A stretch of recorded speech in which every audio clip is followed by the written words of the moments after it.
The first time Nate Harrison killed a man's career, he was wearing a Tom Ford tuxedo worth more than most people's monthly rent. The second time, he was in sweatpants. By the fifth time, he had stopped keeping track of what he was wearing altogether. America's golden boy, they called him. The charming, square-jawed heartthrob who had climbed his way from small-town Nebraska to the glittering heights of Hollywood. The kind of actor who made grandmothers swoon and fathers nod with grudging approval. The walking embodiment of the American dream. If only they knew.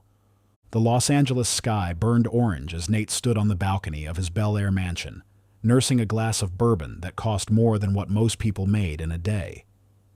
Below him sprawled the city that had made him a god, a city full of people who believed in the carefully crafted illusion of Nathan James Harrison, philanthropist, family man, and America's most bankable movie star. "Mr. Harrison?" His assistant, Mia, approached cautiously from behind. "They're ready for you downstairs." "Tell them 5 minutes," Nate said without turning around. He took another sip of bourbon, savoring the burn. Tonight was his annual charity gala for children's cancer research. The cameras would be there, the press, the adoring public, all of them eager to witness St. Nate's generosity. None of them would see what happened after. The ballroom of the Beverly Wilshire Hotel glittered with celebrities and wealth. Nate moved through the crowd with practiced ease, a perfect smile fixed on his face. Handshakes, hugs, air kisses. A senator here, a studio executive there. Each interaction precisely calibrated to maintain his position at the apex of Hollywood's power structure. "There he is, the man himself," boomed Richard Keller, head of Galaxy Pictures and one of the most powerful men in the industry. "Just finished looking at the dailies for Shattered Glass. You're going to get another Oscar nomination for this one, mark my words." Nate embraced him, all warmth and gratitude. "Just trying to keep up with the material you give me, Rich." "Always so humble," Richard laughed, clapping him on the shoulder. "That's why everyone loves you." The evening unfolded as it always did. Nate gave his speech, carefully written to sound spontaneous and heartfelt, about his fictional cousin who had battled childhood leukemia. The crowd dabbed at their eyes.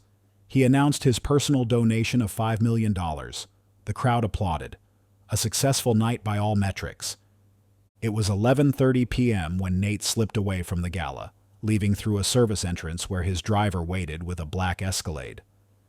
"The usual spot, Carlos," Nate said, loosening his bow tie. As the car pulled away from the hotel, Nate Harrison began to disappear, and someone else, someone the public never saw, took his place.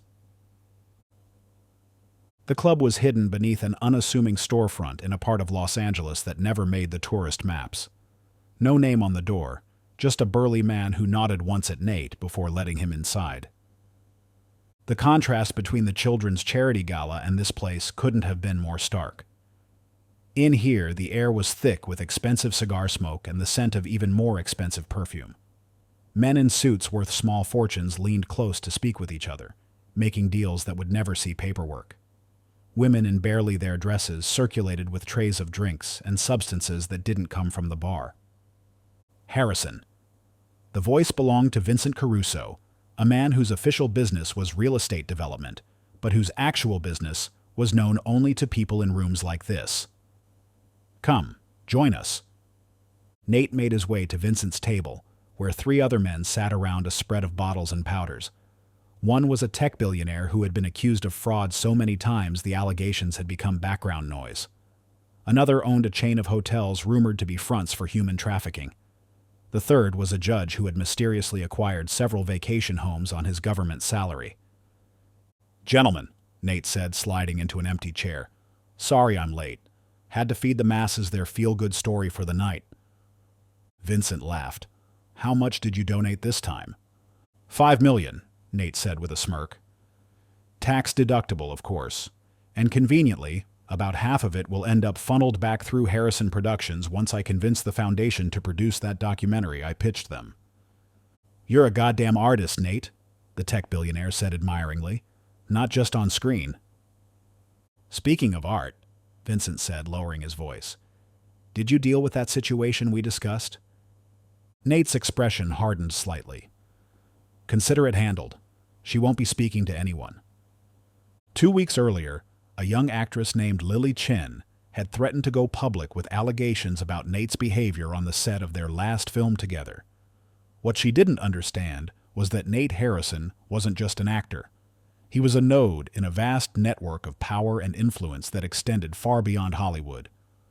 One phone call to Vincent, who knew a man who knew a judge, who had connections to certain individuals at Lily's bank.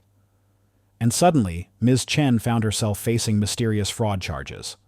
Another call to a friend at a major news outlet ensured that any story she might tell would be dismissed as the desperate fabrication of a criminal trying to deflect attention from her own misdeeds. She actually thought she could talk about me, Nate said, shaking his head as he helped himself to the white powder on the table. Like I'm some ordinary person who can be touched. The night stretched on. Drinks flowed. Deals were made. Women came and went from the private rooms in the back. Time became elastic in that underground space where consequences didn't exist for men like Nate Harrison. It was nearly dawn when Nate finally emerged, his perfect image slightly disheveled, but his mind already calculating how to spend the day maintaining his public persona. A children's hospital visit was scheduled for the afternoon. Good optics, especially after the charity gala. Then dinner with his agent to discuss the lead role in a film about a heroic firefighter. The irony wasn't lost on Nate. The bigger his lies became on screen, playing noble characters who sacrificed everything for others, the more the public adored him. And the more they adored him, the more untouchable he became in his real life. Mr. Harrison, could you tell us about your involvement with the Bright Future Foundation? The reporter thrust a microphone toward Nate as he exited the children's hospital. Camera flashes popped around him. Of course, Nate said, his face instantly transforming into the earnest, compassionate mask that had launched 1,000 magazine covers. I've been working with Bright Future for over a decade now. The work they do for underprivileged youth is truly inspiring. I'm just grateful I can use whatever platform I have to spotlight their efforts. And what about the rumors that you've personally mentored several of the program's graduates? Those kids mentored me more than I ever helped them, Nate said with a self-deprecating laugh that had been perfected in front of mirrors. It's all about giving back, you know? Success means nothing if we don't lift others up along the way. As he spoke, his phone vibrated in his pocket. A text from Vincent. We have a problem. Call me Dot. Nate maintained his smile for 3 more questions before politely excusing himself. In the backseat of his car, he called Vincent. What's going on? He asked without preamble. Daniel Reed is talking, Vincent said, his voice tight. Daniel Reed was a producer who had worked with Nate on several films, and who had also helped cover up an incident 2 years ago involving a stuntman who had been permanently injured after Nate had insisted on shooting a scene while high. What do you mean, talking? Nate asked, his voice dropping to a dangerous whisper. He's been subpoenaed in that lawsuit the stuntman filed. Word is, he's going to tell the truth. Nate's free hand clenched into a fist. He signed an NDA. He's claiming moral awakening or some shit. Says he can't live with himself. Find out what he wants, Nate said. Everyone has a price. I tried. He's not playing ball. Says it's not about money. Nate stared out the window at the passing city. People on sidewalks looked up as his car passed, probably wondering who was inside the tinted windows. If they knew, would they wave? Or would they recoil? Then we go to Plan B, Nate said coldly. Call Simmons. Marshall Simmons was officially an executive at a private security firm. Unofficially, he specialized in making problems disappear. Are you sure? Even Vincent sounded hesitant. That's crossing a line, Nate. Do I sound unsure? Nate said. Make the call. 3 days later, Daniel Reed was found unconscious in his Malibu home. A drug overdose, according to initial reports. When he finally woke up in the hospital, he had no memory of the previous week. The doctors called it retrograde amnesia, possibly caused by the combination of substances in his system.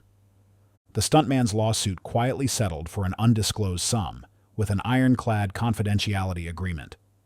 Life went on. Nate Harrison continued his ascent. His film, Shattered Glass, opened to rave reviews, with critics praising his vulnerable, career-defining performance as a whistleblower fighting against corporate corruption.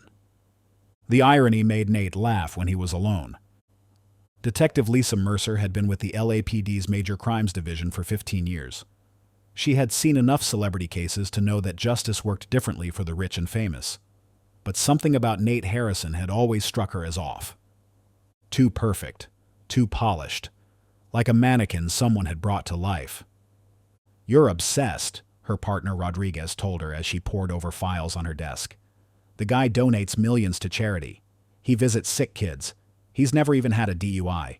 There are actual criminals out there, you know." "That's exactly why I'm looking at him," Lisa said. "Nobody's that clean, especially not in Hollywood." "So your evidence is he hasn't done anything wrong?" Lisa shot him a look. "My evidence is Daniel Reed's convenient overdose right before he was set to testify. My evidence is Lily Chen's sudden legal troubles after she worked with Harrison. My evidence is Jeremy Barnett's career mysteriously imploding after he directed Harrison in that bomb 3 years ago." "Circumstantial at best," Rodriguez sighed. "Career ups and downs happen all the time in that industry." "I know he's connected," Lisa insisted. "I just need to find out to whom." She had been building a network map for months, tracing Harrison's known associates. Vincent Caruso appeared often, at restaurant openings, film premieres, even vacation photos from the same yacht. Vincent, whose name had come up in multiple investigations over the years, though nothing had ever stuck. "I'm telling you," Lisa said, pointing to a grainy surveillance photo showing Nate and Vincent entering an unmarked building. "That's not a business relationship. That's something else." Rodriguez rubbed his eyes. "Fine, what do you want to do?" "I want to put surveillance on the building, see who else goes in and out." "With what budget?" "The captain will never approve surveillance on America's sweetheart based on your hunch." Lisa leaned back in her chair, frustrated but not defeated. "Then I'll do it on my own time." For the next 3 weeks, Detective Mercer spent her off hours in an unmarked car across from the nondescript building that housed what she now knew was an exclusive underground club. She photographed everyone who entered: judges, politicians, business leaders, celebrities, and Nate Harrison at least twice a week. It wasn't enough to build a case, but it was enough to keep digging. She began to follow the money, tracing Harrison's charitable foundation through a labyrinth of shell companies and offshore accounts. What she found was a sophisticated scheme. Millions of dollars flowing in from donors, only to be siphoned through a series of transactions that ultimately led back to businesses connected to Harrison himself or his associates. When she finally took her evidence to her captain, he listened in silence before asking, "Do you know what you're doing here? Harrison has friends in every corner of this city. Political friends, judicial friends." "I know exactly what I'm doing," Lisa said. "I'm following evidence of money laundering, fraud, and possibly worse." The captain was quiet for a long moment. "You'll need something rock solid, something even his expensive lawyers can't make disappear." "I'm working on it," Lisa said. What she didn't mention was that she had already made contact with Lily Chen, who was cautiously willing to talk after months of legal hell had left her blacklisted from the industry. Or that she had visited Daniel Reed in rehab, where he had hinted, through vague, fearful statements, that his overdose might not have been self-inflicted. Threads were coming together. The perfect image of Nate Harrison was beginning to show cracks. "Someone's asking questions." Nate looked up from the script he was reading to find Vincent standing in the doorway of his home office, unannounced and visibly tense. "How did you get in here?" Nate asked. "Your security team knows me," Vincent said dismissively. "We have a problem. A detective's been sniffing around. Lisa Mercer." Nate set down the script. "What kind of questions?" "Questions about you, about the club, about Daniel Reed's overdose." "Have any of our friends in the department reached out?" Vincent nodded. "That's how I found out. Captain Mills called me. Said one of his detectives is pursuing an investigation off the books." Nate stood and walked to the window that overlooked the city. From this height, Los Angeles looked like a model, something he could reach out and crush between his fingers if he wanted to. "Find out everything about her," he said. "What she wants, what she knows, what her weaknesses are." "Already working on it," Vincent said. "But Nate, this one seems different. Not the type to scare easy or take a payoff." Nate turned, his expression cold. "Everyone has a pressure point, Vincent. We just need to find hers." Detective Mercer was in the middle of interviewing a former assistant of Harrison's when her phone rang. It was Rodriguez. "You need to get back to the station," he said, his voice tight. "Now." When she arrived, she found Captain Mills waiting in his office with two men in suits who introduced themselves as Internal Affairs. "What's going on?" Lisa asked. "Detective Mercer," one of the IA officers began, "we're investigating allegations that you've been conducting unauthorized surveillance and pursuing a personal vendetta against a private citizen." "That's ridiculous," Lisa said. "I'm investigating potential criminal activity."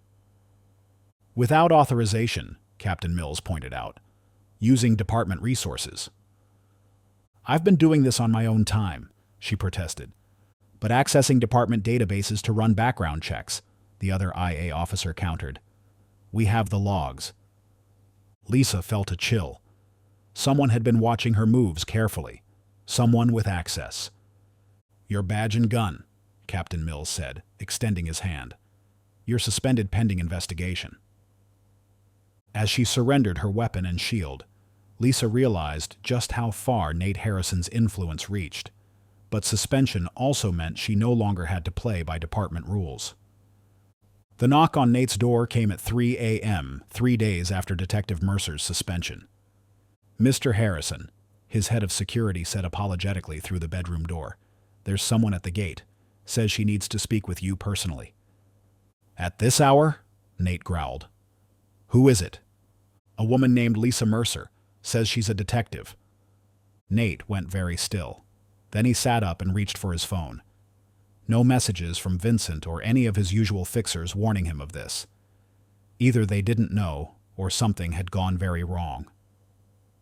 "Tell her I'll meet her," Nate said finally. "In the garden. 10 minutes. He dressed quickly, mind racing through scenarios. If she was here alone at night, without backup, then she was operating outside official channels. That could be an advantage. When he stepped into the garden, she was already waiting, standing by the illuminated fountain. She was shorter than he expected, with streaks of gray in her dark hair, and eyes that showed no hint of being impressed by his presence or his wealth. "Detective Mercer," he said pleasantly, "what brings you to my home at this unusual hour?" "Former detective, actually," she said, "at least temporarily. Your friends made sure of that." Nate maintained his bemused expression. "I'm afraid I don't know what you're talking about." "Cut the act, Harrison," Lisa said flatly. "I've spent 6 months mapping your entire operation. The money laundering through your foundation, the blackmail, the network of judges and executives and politicians who protect you while you destroy lives." "Those are serious accusations," Nate said, his voice hardening slightly. "The kind that require evidence." Lisa smiled thinly. "Like the evidence I have on a secure server? Financial records, witness statements, surveillance photos. Even if something happens to me, it all goes public." "Is this a shakedown?" Nate asked, allowing a note of incredulity to enter his voice. "Because I have to say, I expected more sophistication from law enforcement." "Not a shakedown," Lisa said. "A warning. I know what you did to Daniel Reed, to Lily Chen, to at least a dozen others whose lives you've ruined. And I'm going to make sure everyone else knows too." Nate studied her for a long moment, then laughed softly. "You know, I play characters like you sometimes. The righteous crusader, the incorruptible force for good. They never win in real life, Detective Mercer." "We'll see," she said, turning to leave. "Check the news tomorrow." As she walked away, Nate pulled out his phone and dialed Vincent. "We have a serious problem," he said when Vincent answered. "Mercer was just here. She's going public tomorrow." Vincent cursed. How much does she have? Enough, according to her. Call everyone, now. Nate barely slept that night. By dawn, his house had become a command center, with lawyers, PR specialists, and less legitimate fixers coming and going, all working to prepare for whatever Detective Mercer planned to reveal. We've got a contact at the Times, one of his PR people was saying. They'll hold anything without multiple sources. And we've reached out to friendly voices who can question her credibility, another added. Former partners who had concerns about her mental state, that sort of thing. Nate nodded absently, his attention on Vincent, who was having an intense phone conversation in the corner. When Vincent finally hung up and approached, his expression was grim. We can't find her, he said quietly. She's gone dark since leaving your house last night. What about this server she mentioned? Nate demanded. Working on it. But if she's smart, it's set up with a dead man's switch. Nate paced the length of his living room, mind racing. We need to control the narrative. If she's going to make accusations, we need to get ahead of them. How? Vincent asked. A press conference, Nate said decisively. This afternoon. I'll announce that I'm being targeted by a disturbed former detective with a vendetta. I'll express concern for her well-being. I'll be transparent and concerned. Vincent nodded slowly. That could work. Frame it as harassment. Get it set up, Nate ordered, and keep looking for her. At 2 p.m., Nate Harrison stood before a forest of microphones in the ballroom of the Beverly Wilshire, the same place where he had hosted his charity gala weeks earlier. His expression was solemn, his tone measured as he addressed the assembled press. I come before you today with a heavy heart, he began. For several months I have been the target of disturbing behavior from a former police detective named Lisa Mercer. What began as an inexplicable fixation has escalated to the point where I fear not only for my reputation, but for my personal safety. Cameras flashed as he continued, describing a campaign of harassment and unfounded accusations. He expressed sympathy for Mercer, suggesting she was troubled and needed help rather than condemnation. He was in the middle of taking questions when a commotion erupted at the back of the room. Heads turned, cameras swiveled. Detective Lisa Mercer stood in the doorway, flanked by 2 uniformed FBI agents. Nathan James Harrison, she called out clearly, her voice carrying across the suddenly silent room. You're under arrest for fraud, money laundering, witness tampering, and conspiracy. For a fraction of a second, Nate's mask slipped. Then he recovered, injecting just the right note of confused innocence into his voice. There must be some mistake, he said, looking around with bewildered eyes. No mistake, Lisa said as the FBI agents moved forward. And we've also just executed search warrants at the offices of Vincent Caruso, Marshall Simmons, and the Bright Future Foundation. The flash of cameras became a storm as one of the agents reached Nate and began to recite his rights. The gathered reporters erupted with questions. Nate's legal team surged forward, protesting loudly. But for the first time in his carefully managed life, Nate Harrison was not in control of the scene. The headlines dominated news cycles for weeks. America's Golden Boy arrested in massive fraud scheme. Harrison Foundation raided by FBI. Millions missing. Actor's empire of lies inside Nate Harrison's double life. Vincent Caruso was arrested the same day as Nate, Marshall Simmons the day after. The investigation expanded to include a judge, 2 police captains, and several executives from Galaxy Pictures. Daniel Reed came forward publicly, followed by Lily Chen and others who had been silenced or threatened. The damage control experts that Nate had relied on for years suddenly found themselves with conflicts of interest or an urgent desire to cooperate with authorities. For 6 days, Nate Harrison sat in a holding cell, denied bail due to flight risk concerns. His perfectly maintained appearance began to fray around the edges. The stubble on his jaw grew uneven. The whites of his eyes took on a yellowish tinge from lack of sleep. When he finally appeared in court for his arraignment, the media scrutiny was intense. Every facial expression, every word, every gesture was analyzed and reanalyzed. The public that had once adored him now watched with a mixture of fascination and disgust as the carefully constructed image crumbled. Not guilty, He pleaded to each of the charges, his voice steady despite everything. The trial wasn't scheduled to begin for months. In the meantime, Nate was released on a $10 million bond with electronic monitoring and surrender of his passport. He returned to a different world than the one he had left. His agency had dropped him. Galaxy Pictures had halted production on Shattered Glass 2. Former friends and colleagues denied knowing about his activities, or claimed they had always had suspicions. The mansion in Bel Air became his prison, luxurious but isolating. Security cameras that had once been installed to keep people out now seemed to be watching him, reminding him of his fall. Vincent wasn't answering his calls. Most of his network had gone dark, everyone trying to save themselves. But Nate Harrison hadn't climbed from Nebraska obscurity to Hollywood royalty by giving up easily. He still had resources, offshore accounts that the authorities didn't know about, connections in countries without extradition treaties, and most importantly, he still had secrets. Information about powerful people who would prefer he not share what he knew. Late one night, 3 weeks before his trial was set to begin, Nate deactivated the electronic monitor with tools provided by a former Special Forces operator who owed him a favor. He left his phone, his credit cards, everything that could be tracked. In the garage was a nondescript sedan registered to a shell corporation, with license plates borrowed from a similar vehicle in a long-term parking lot. As he drove toward the private airstrip, where a chartered plane waited, Nate thought about Detective Mercer. She had been right about one thing. Everyone did have a pressure point. The pilot waiting for him had a daughter whose medical bills had been mysteriously paid by an anonymous benefactor 2 years earlier. That same benefactor had now offered the pilot enough money to retire comfortably in exchange for one last, unregistered flight.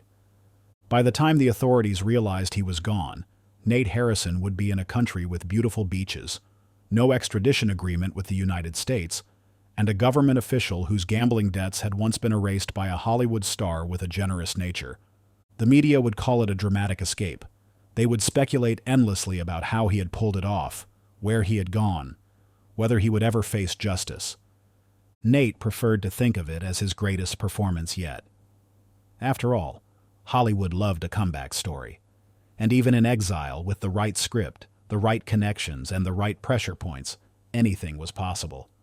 Perhaps in a few years, when memories had faded and new scandals had taken center stage, there might even be a path back, a redemption narrative, a second act. For now, though, as the private plane lifted into the night sky, Nathan James Harrison disappeared into the darkness, leaving behind the shattered remains of the glass curtain that had separated his two lives for so long. Detective Lisa Mercer would continue the investigation, untangling the web of corruption and influence that had protected Nate for years. More arrests would follow, some justice would be served. But like all Hollywood stories, the ending would remain somewhat ambiguous, leaving audiences to draw their own conclusions about whether the villain had truly been punished or whether, somewhere on a distant beach, he was already planning his next role.